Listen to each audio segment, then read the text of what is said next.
being put in the position of being like a role model, I don't think I'm infallible enough for that.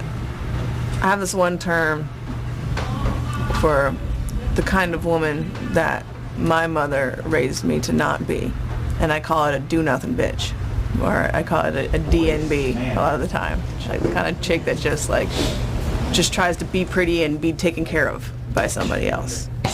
That's why I think it's hilarious. Like, what if people like say that my body looks masculine or something like that? I'm just like, listen, just because my body was developed for a purpose other than fucking millionaires doesn't mean it's masculine. I think it's femininely badass as fuck because there's not a single muscle on my body that isn't for a purpose, because I'm not a do-nothing bitch. It's not very eloquently said, but it's to the point, and maybe that's just what I am, you know?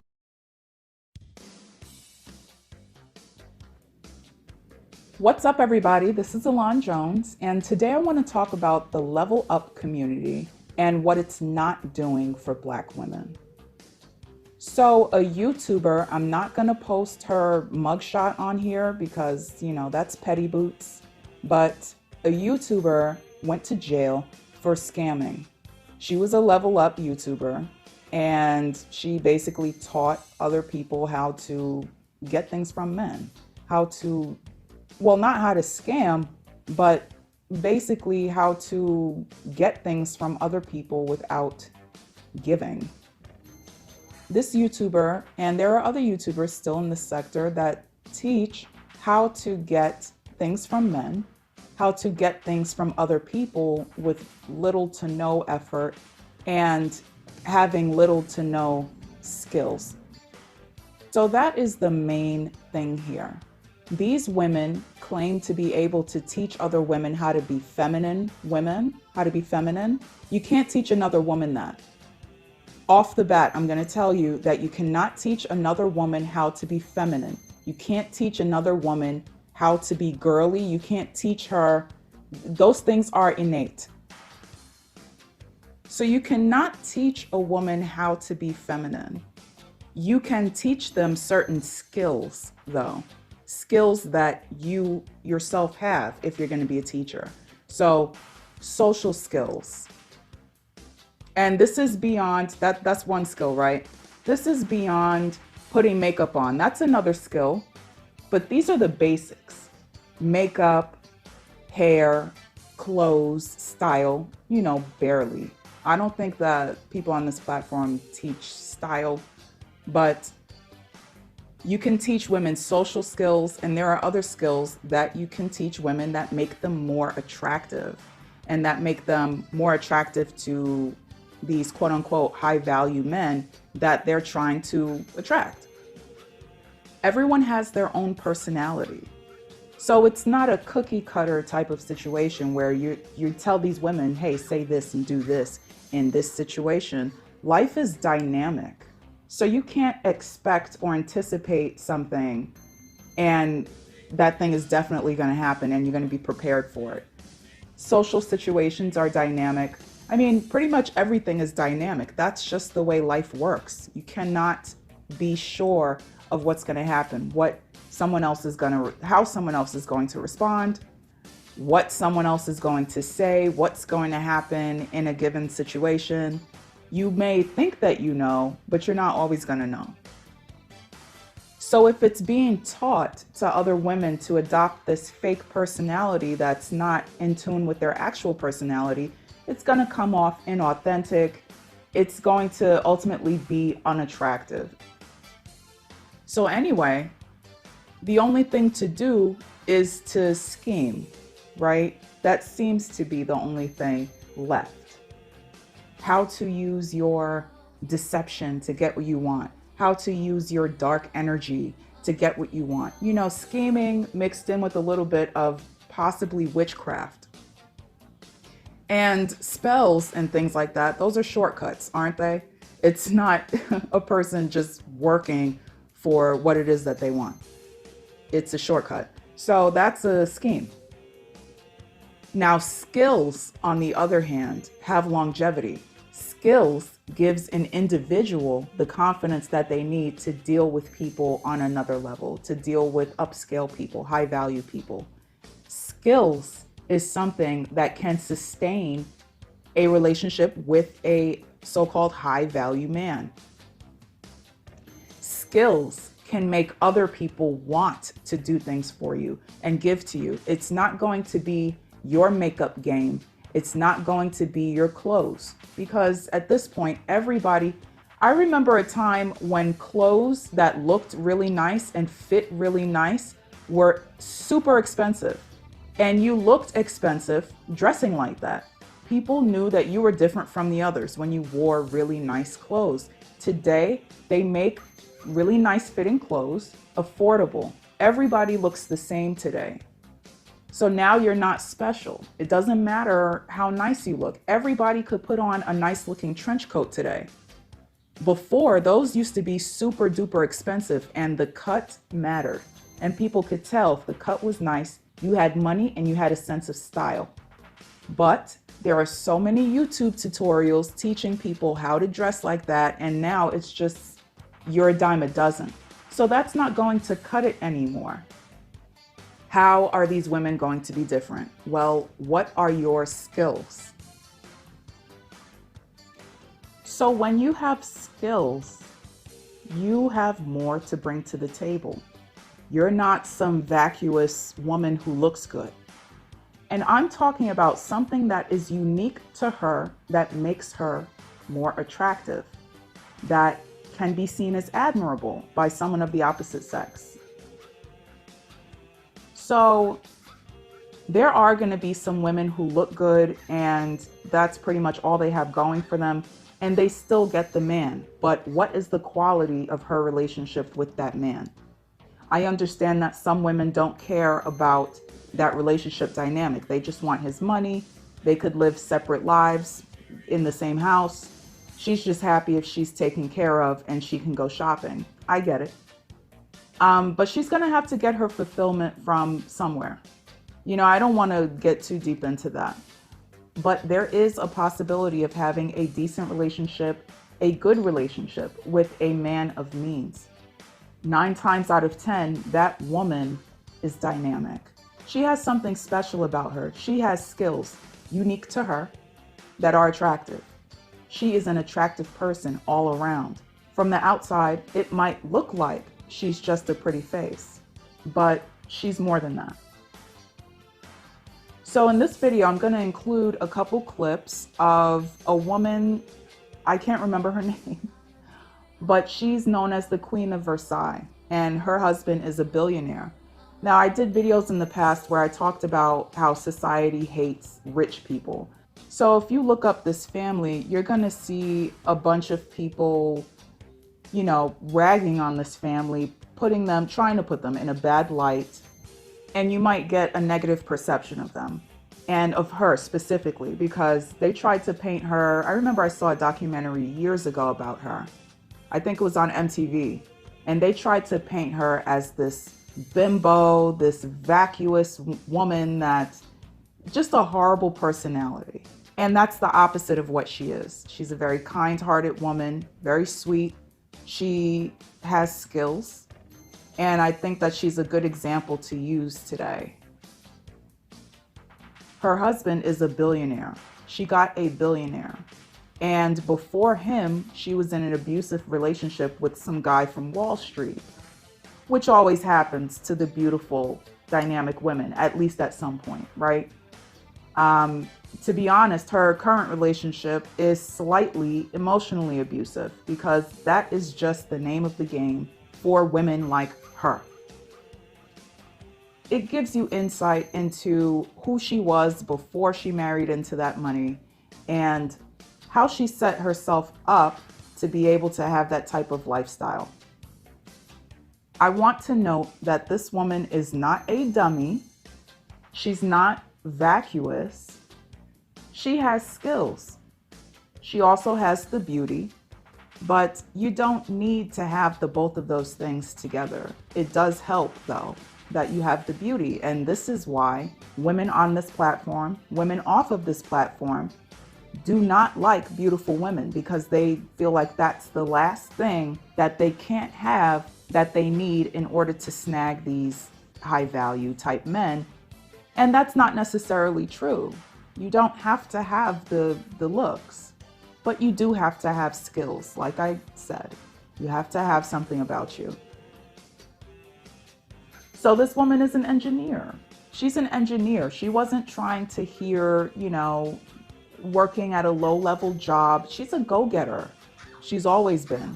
I want you to also pay attention to her best friend from back in the day and how her best friend was jealous of her and how they look very different from each other. Okay?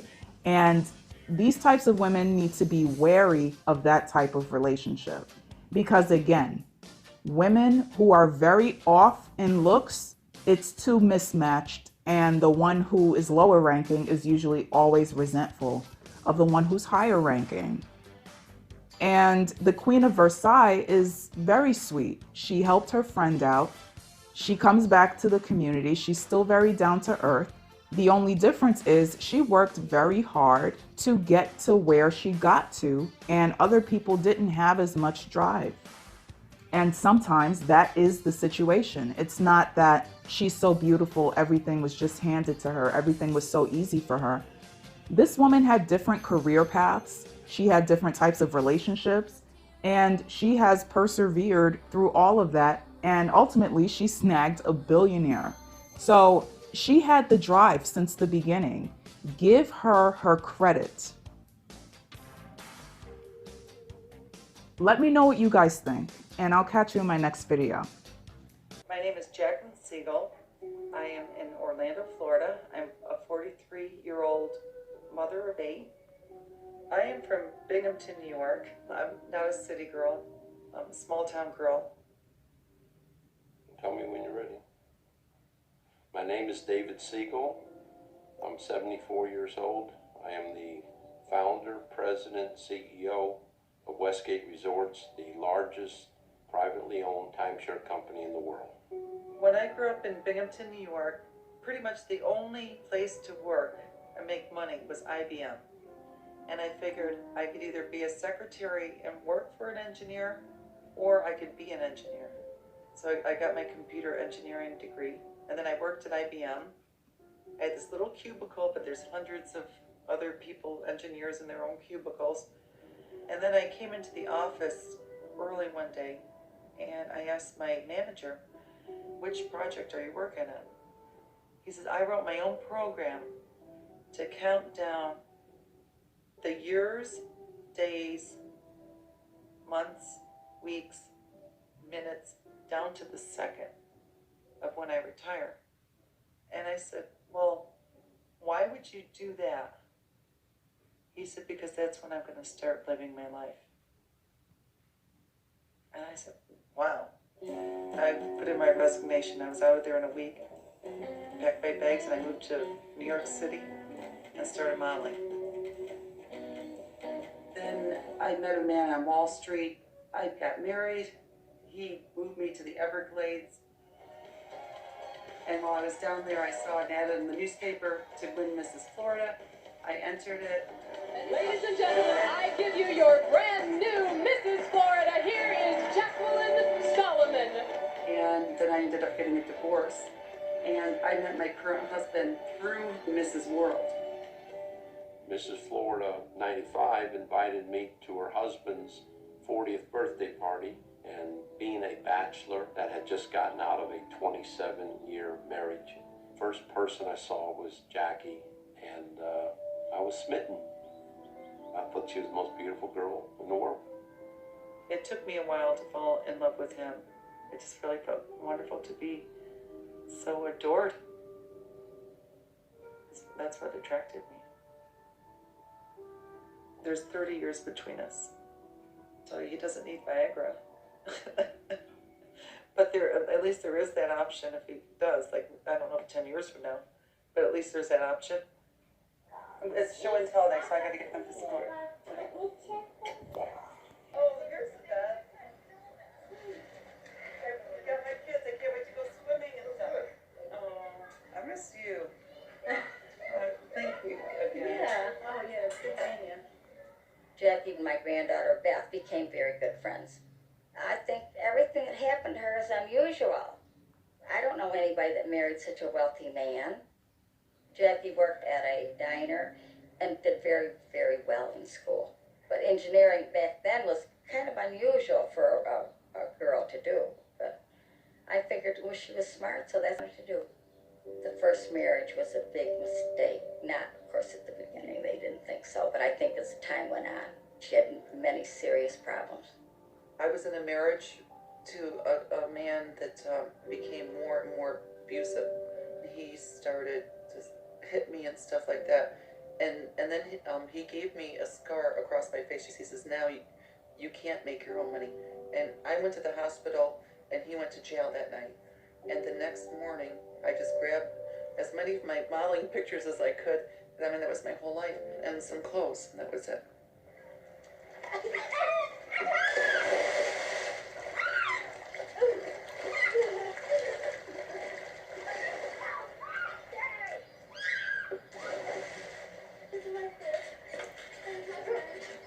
Come on, kids. Come on, come see where Mommy grew up. Come on. I want to show you where I grew up. Oh my God, look how big those trees got. There she is. I knew they were building a house, but that's all I knew about it. And it was unbelievable. I mean, who in heaven's name has a $75 million house they're going to sell? And it isn't even done. My husband had all these Xerox copies made of this news clipping, and I gave it to everybody. We went to a party Saturday night, and all my neighbors that were at this party, they now have a Xerox copy of all this. Well, the American dream is raising way up above what you started with and achieving something way beyond what anybody would dream that you would achieve. And that is exactly what she has done. Typical middle-class America just wasn't going to make her happy. She wanted to do something really exciting and really big. Hi kids, come on in. I miss Jackie a lot. Everywhere she was, I was, and everywhere I was, she was. Everyone would ask, where's your other half? And that's how it was all through high school. It was supposed to be that way after, then we made different choices in our life. She decided to go to college, and I decided to marry my high school sweetheart. Tina, I know, I am so impressed. It's a beautiful home. I'm so happy for you. Thank you. No, it's like a dream come true. I would be lying if I didn't say I envy her life to some extent. I mean, there's a lot of things in the world that I'd like to see, that I'd like to do. I've never owned a new car in my life. If I didn't have cash to buy a car, I didn't have a car. I never had a car payment. I don't own a credit card. So how do you guys think you could do in a house this size? I would love to have more money, but I don't know that I would want that much because my dreams don't even go that big. We're proud to present a check for $25,000 to the Miss America Foundation. Hey, did my stairs get shorter, or are the girls? We only had 38 of them here last year. Oh, All of them are here this year. wow. I love beautiful women. I grew up during the Miss America days when Miss America was the most famous woman in the world. I used to actually get tears in my eyes when I watched Here She Come, Miss America. And I'm trying to do what I can to bring it back to where it was. Okay, ready? David, here we go. Jacqueline, here we go. Big smile. I got to talk with Mrs. Siegel, and she was telling me a little bit about her background, and it's kind of similar how my background parallels to her, because we kind of came from not very much, but something that I'm very proud of. I'm very proud of my background growing up on a dairy farm in a small town in Indiana, and now I'm Miss America. It just goes to show you that anything is possible, but not without hard work and dedication and passion for what you do. She wants to get married and have babies. That's what she wants. And does Miss America allow for that? Does it create opportunities for that? Well, if she accepts my proposal, it hasn't accepted it yet. He is a hoot. There's a downside to everything. Of course there is. My husband told me when I turn 40, he's going to trade me in for two 20-year-olds. Hey,